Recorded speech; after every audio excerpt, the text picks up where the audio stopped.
Pushpa two the rule cinema കണ്ടിരുന്നു. First day തന്നെ കണ്ടിരുന്നു. പിന്നെ ഞാൻ ഇടാൻ വിട്ടു, എനിക്ക് കുറച്ച് എക്സാമും കാര്യങ്ങളൊക്കെ ഉള്ളതുകൊണ്ട്. അപ്പോൾ നമുക്ക് എന്തായാലും ഇതിൽ കുറച്ച് സ്പോയിലേഴ്സും കാര്യങ്ങളൊക്കെ ഞാൻ പറയും. പിന്നെ ഇത് എൻ്റെ ഒപ്പീനിയൻ ആയിട്ട് കണ്ടാൽ മതി, കാരണം ഈ സിനിമയ്ക്ക് ഭയങ്കരമായിട്ടുള്ള രണ്ട് തരത്തിലുള്ള ഒപ്പീനിയൻസും വരുന്നുണ്ട്. സോ ഇത് എൻ്റെ personal opinion about the Pushpa two എന്ന് വേണമെങ്കിൽ പറയാം. സിനിമയെ കുറിച്ച് ഫസ്റ്റ് പറയുകയാണെങ്കിൽ നമുക്ക് ഈ ട്രെയിലർ അങ്ങനത്തെ കുറച്ച് സാധനങ്ങളൊക്കെ ഈ സിനിമേൻ്റെ ടീം തന്നിരുന്നു.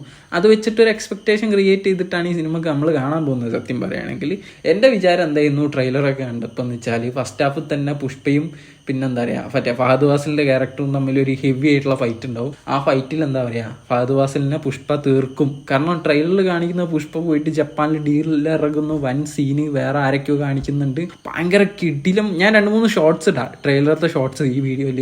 അതൊന്നും സിനിമയിലില്ല. നിങ്ങൾ ലിറ്ററലി ആ സിനിമയിൽ പോയി കഴിഞ്ഞാൽ ആ സീന് ഒന്നുമില്ല, ആ ഒരു അവസ്ഥ. പിന്നെ പോരാത്തതിന് ഫസ്റ്റ് തന്നെ ഈ ട്രെയിലറിൽ ഒരു ഹാർബർ ഫൈറ്റ് സീക്വൻസ് കാണിക്കുന്നില്ലേ, ആ ഫൈറ്റ് സീക്വൻസിന് ഒരു അർത്ഥമില്ല. എനിക്ക് തോന്നുന്നത് 3 ചിലവർ പറയുന്നുണ്ട് അത് 3 കണക്ഷനാണ് അങ്ങനെയൊക്കെ പറയുന്നുണ്ട്. പക്ഷെ അങ്ങനെ ഒരു കണക്ഷൻ കൊടുക്കേണ്ട ആവശ്യമില്ല. എനിക്ക് അത് കണ്ടപ്പോൾ പക്ക ഒരു തെലുങ്ക് സിനിമ ഞാൻ എടുക്കുന്നു, സുകുമാർ പറയുന്ന മാതിരി എനിക്ക് തോന്നി ഒരു തെലുങ്ക് സിനിമയാണ് ഞാൻ എടുക്കുന്നത്. അപ്പോൾ നടൻ്റെ ഇൻട്രോയ്ക്ക് ഒരു ഫൈറ്റ് മസ്റ്റ്, അങ്ങനെ വെച്ച മാതിരത്തെ ഒരു ഇൻട്രോ ആയിട്ടാണ് തോന്നി. അതിൽ അല്ലു അർജുൻ ജാപ്പനീസൊക്കെ അത്യാവശ്യം കഷ്ടപ്പെട്ട് സംസാരിക്കുന്നൊക്കെ ഉണ്ട്.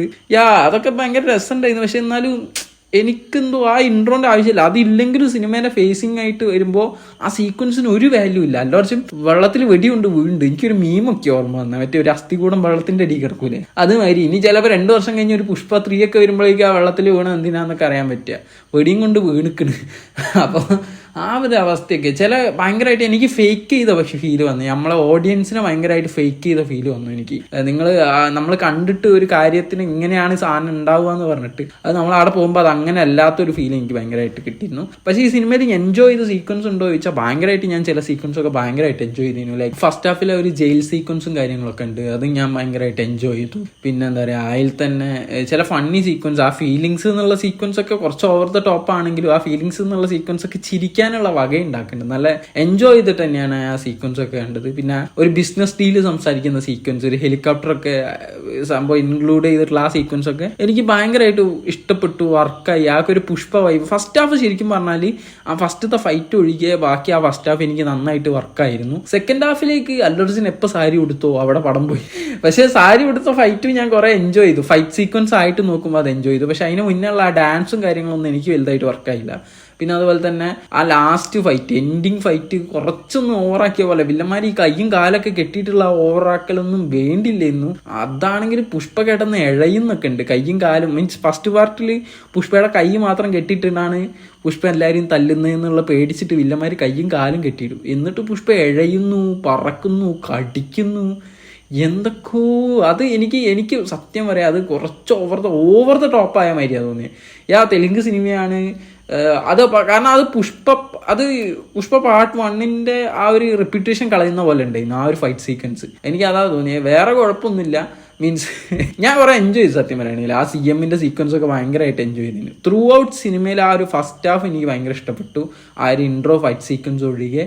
ദെൻ സെക്കൻഡ് ഹാഫിൽ ആ ഫൈറ്റ് സീക്വൻസ്, ആ സാരി എടുത്തിട്ടുള്ള ഫൈറ്റ് സീക്വൻസ് ഞാൻ ചെയ്തു. പക്ഷെ അതിന് മുന്നത്തെ ആ പാട്ട്, ആ ഒരു മീൻസ് ആ ഒരു ഡാൻസ് നമ്പേഴ്സ്. പക്ഷെ ആ ഡാൻസ് നമ്പറിൽ അല്ലു അർജുൻ്റെ എനർജി സീനായിരുന്നു. കാരണം അമ്മാതിരി അത് ഇനി അങ്ങനെ കൊറിയോഗ്രാഫി ചെയ്തിട്ടാണോന്നൊന്നും അറിയില്ല, പക്ഷെ ഭയങ്കര ഫാസ്റ്റ് മൂവിങ് ഡാൻസ് നമ്പേഴ്സ് അതിൽ വരുന്നത്. ഭയങ്കരമായിട്ട് അല്ലു അർജുൻ അത് ഭയങ്കരമായിട്ട് പെർഫോം ചെയ്തിരുന്നു. പക്ഷെ ഇതിലെ സെന്റിമെന്റ് സീക്വൻസ്, ആ ഫാമിലി സീക്വൻസ് ഒന്നും പുഷ്പ പോലത്തെ സിനിമയ്ക്ക് ആ ഒരു സെന്റിമെന്റ് സീക്വൻസ് ഒന്നും അത്ര അങ്ങോട്ട്. ചിലവർക്ക് അത് ഞാൻ ഒരു സീനൊക്കെ കണ്ടിരുന്നു, ട്രോള് കണ്ടിരുന്നു, പുഷ്പരായ മറ്റേ സെന്റിമെന്റൽ സീക്വൻസ് ഒക്കെ കണ്ടിട്ട് കരഞ്ഞതായിട്ടുള്ള ട്രോളും കാര്യങ്ങളൊക്കെ. അപ്പൊ അങ്ങനെ വർക്കായവരും ഉണ്ട്. പക്ഷെ എനിക്ക് വലുതായിട്ട് എന്താ പറയാ അങ്ങനത്തെ കാര്യങ്ങളൊന്നും വർക്കായില്ല. ഞാൻ പുഷ്പാന്ന് വേറെ എന്തൊക്കെയോ, കാരണം ട്രെയിലറും ഇതൊക്കെ ഇവർ സെറ്റ് ചെയ്ത് വെച്ചത് ലാർജർ ദൻ സംഭവങ്ങളൊക്കെ വെച്ചിട്ട് ഭയങ്കര ഇന്റർനാഷണൽ എന്താ പറയുക ക്വാളിറ്റിയിൽ. ഞാൻ സത്യം പറയുകയാണെങ്കിൽ ആ ജപ്പാനിൽ ഡീൽ ഇറക്കണ സീനിന് വേണ്ടിയിട്ടായിരുന്നു പടത്തിന്. പക്ഷെ എന്നെ ചാമ്പി കളഞ്ഞ് ആ സീൻ തന്നെയല്ല പടത്തില്.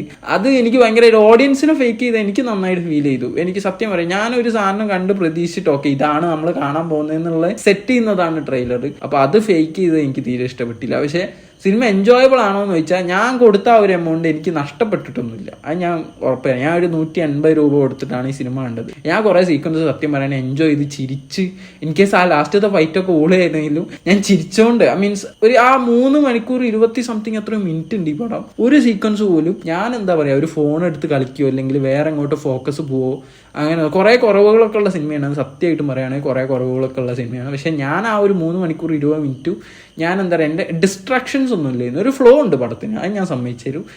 ഇനി 3 ഒക്കെ വരുന്നുണ്ടെന്ന് പറയുന്നുണ്ടെങ്കിൽ സത്യം പറയാം 3-ലേക്കൊക്കെ ഒരു കഥ ഉണ്ടെങ്കിൽ അത് ഈ സിനിമേൻ്റെ സെക്കൻഡ് ഹാഫ് ആക്കി എടുക്കായിരുന്നു. വെറുതെ ഒരു കാര്യമില്ലാണ്ട് സെക്കൻഡ് ഹാഫ് വേറെ എന്തൊക്കെയോ വെച്ച് വലിപ്പിച്ച മാതിരി, യൂഷ്വൽ തെലുങ്ക് മസാല വെച്ച് വലിപ്പിച്ച മാതിരിയാണ് തോന്നിയത്. 3-ലേക്ക് അങ്ങനെ ഒരു നല്ല കഥ ഉണ്ടെങ്കിൽ അത് ഈ സിനിമയുടെ സെക്കൻഡ് ഹാഫ് ആക്കായിരുന്നു എന്നാണ് എൻ്റെ kindly request to Sukumar sir. And Sukumar പുള്ളിയുടെ സിനിമയൊക്കെ ഞാൻ എന്താ പറയുക രംഗസ്ഥലമൊക്കെ കണ്ടിട്ട് ഒരു കിടിലം എക്സ്പെക്ടേഷനിലൊക്കെയാണ് ട്യൂന് കയറിയത്. പക്ഷെ ചെറുതായിട്ട് ഞാൻ എൻ്റെ എക്സ്പെക്ടേഷൻ റീച്ച് ആയിട്ടില്ല, ഞാൻ സമ്മതിച്ചു തരും. ഇതിപ്പോൾ നീണ്ടു പോകുന്നുണ്ട് ഒരു കാര്യമില്ലാണ്ട് 6 മിനിറ്റൊക്കെ ഞാനിവിടെ സ്റ്റോപ്പ് ചെയ്യാണ്. ഇതാണ് എൻ്റെ ഒപ്പീനിയൻ.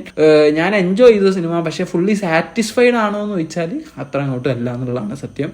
ഇതാണ് എൻ്റെ personal opinion about the Pushpa 2 the rule എന്ന് പറയുന്ന സിനിമയ്ക്ക്. നിങ്ങൾ കണ്ടവരുണ്ടെങ്കിൽ നിങ്ങളെ കണ്ടവരുടെ അഭിപ്രായം കമൻസിൽ പറയാം. എനിക്ക് ഈ സിനിമയ്ക്ക് എന്താ പറയുക ഇത്രയും നീണ്ട റിവ്യൂ പോലെ ഇടണം എന്നൊന്നുമില്ല. ഞാൻ ഷോർട്ടാക്കി അവസാനിപ്പിക്കാന്നൊക്കെ ഫസ്റ്റ് ഡേ തന്നെ ചെയ്യാമെന്ന് വിചാരിച്ചു. പക്ഷേ ഏതായാലും ലേറ്റ് ആയ സ്ഥിതിക്ക് കുറച്ചൊരു മൈന്യൂട്ട് സ്പോയിലേഴ്സ് ഒക്കെ വെച്ച് ചെയ്താലും പ്രശ്നമില്ല എന്ന് തോന്നി. എനിവേ ചാനൽ ഇഷ്ടപ്പെട്ടാൽ എന്താ പറയുക കമൻറ്റ് ചെയ്യുക, ലൈക്ക് ചെയ്യുക ആൻഡ് ഷെയർ ചെയ്യുക. ചാനൽ സബ്സ്ക്രൈബേഴ്സ് നമുക്ക് കുറച്ചും കൂടെ ഉള്ള ഒരു 1000 ഒക്കെ ടച്ച് ചെയ്യുക. അപ്പോൾ സബ്സ്ക്രൈബ് ഒക്കെ ചെയ്ത് സപ്പോർട്ട് ചെയ്യുക. അതൊക്കെ തന്നെ ഈ വീഡിയോ ഒക്കെ അത്രയുള്ളൂ. അടുത്ത വീഡിയോ കാണുന്നവരെ ബൈ.